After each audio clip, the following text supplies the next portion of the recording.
Oke, baik. Assalamualaikum warahmatullahi wabarakatuh.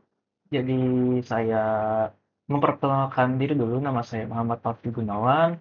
Jadi di video ini saya akan membandingkan penggunaan tools AI dan tanpa tools AI pada saat programmer membuat sebuah aplikasi mobile. Jadi di sini saya review sebuah video, bukan sebuah video, tapi beberapa video.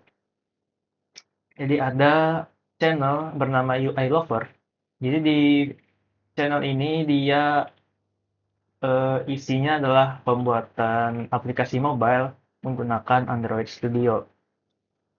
Jadi karena kita mereview perbedaannya, jadi sini saya sudah melakukan nonton video.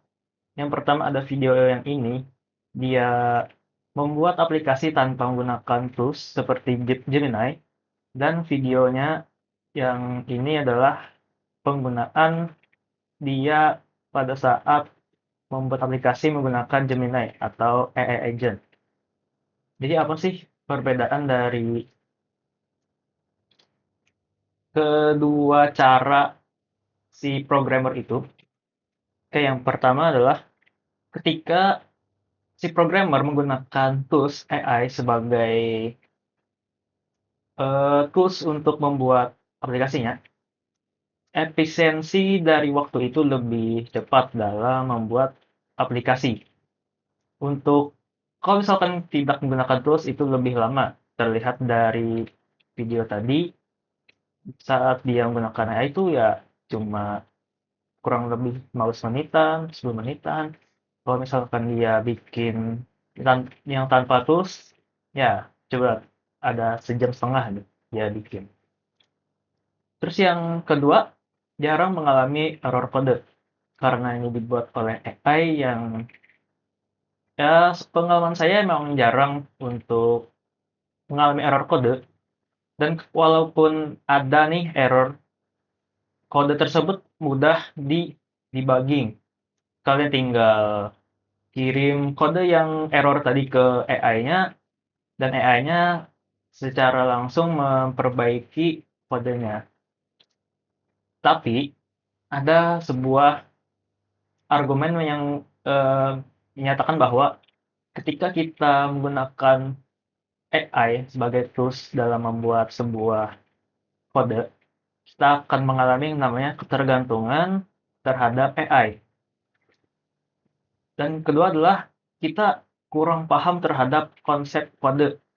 Biasanya ini terjadi oleh para pemula yang baru belajar sebuah codingan. Dan yang ketiga adalah problem solving yang kurang. Karena kita ketergantungan, dan ketergantungan ini membuat kita tidak paham konsep kode karena kodenya dibuat oleh AI tanpa kita memahami isi kodenya, maka kita tidak memiliki sebuah problem solving yang bagus gitu untuk kalau misalkan kita secara manual nih kodenya membuatnya, kita nggak punya problem solving karena kita udah kebiasaan menggunakan sebuah AI. Ya mungkin untuk saran saya, untuk pemula harus pelajari dasar-dasar kodenya dulu. Jangan kita eh, langsung gunakan AI itu untuk membuat sebuah aplikasi. Kita harus pelajari dulu, pahami dulu apa aja fungsi-fungsi yang ada di kode. Terus yang kedua adalah gunakan tools sebagai asisten. Jadi anggapannya AI itu hanya membantu kita ketika kita ingin apa ya namanya? Ya, ingin melakukan sesuatu. Gimana ya biasanya? Ketika saya buat kode nih dan saya bingung nih bagaimana sih cara melakukan gini-gini. Nah, kita minta ke AI-nya untuk mengajarkan kita bagaimana caranya untuk melakukan apa yang kita mau.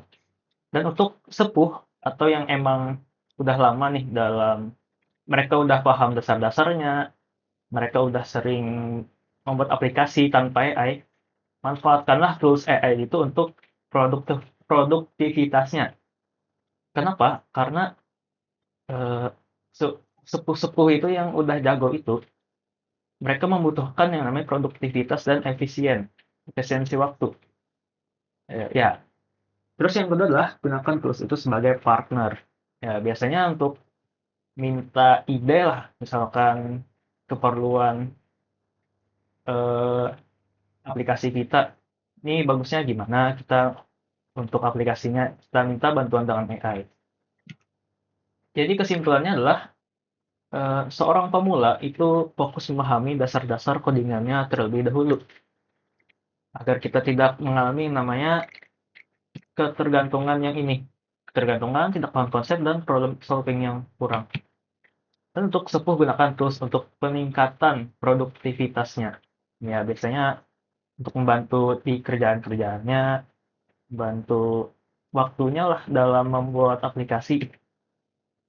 Oke, pengenalan aplikasi mobile secara dini. Kalau secara konteks sebuah aplikasinya, bukan codingannya, ini sangat eh, dianjurkan pengenalan sebuah aplikasi ini ke anak-anak karena kita memasuki yang namanya era digital. Kalau misalkan anak-anak tidak diajarkan eh, sebuah teknologi-teknologi kayak aplikasi, handphone, ya kemungkinan mereka bakal gaptek. Mereka tidak dapat mengikuti perkembangan zaman yang ada di dunia kita sekarang. Terus yang kedua adalah menumbuhkan minat bidang teknologi. Contohnya adalah ketika saya diperkenalkan menggunakan HP atau PSP. Dulu ada PSP namanya, kayak game-game gitu. Bukan aplikasi mobile sih namanya. Tapi dengan kita mengenalkan teknologi yang ada sekarang, itu bisa menumbuhkan minat bidang teknologi kepada anak-anak. Yang ketiga adalah melatih otak anak-anak.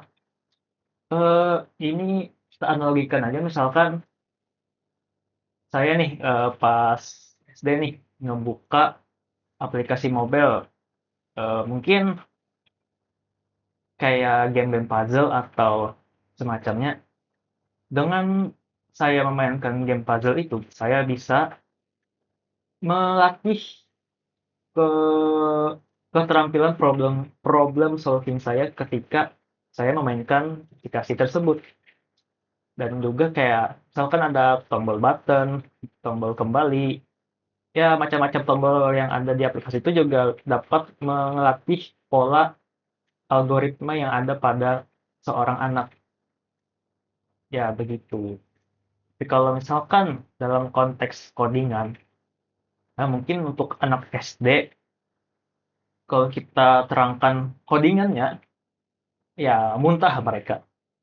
Pasti ya mereka ya perkalian aja udah pusing ya kan, apalagi codingan. Kalau misalkan codingan tuh bagusnya untuk seorang anak SMP atau SMA ya, memperkenalkan dunia IT lah, kayak gimana cara aplikasi mobile itu dapat dibuat. Sekian dari penjelasan saya, mungkin hanya sampai sini. Terima kasih sudah menonton. Assalamualaikum warahmatullahi wabarakatuh.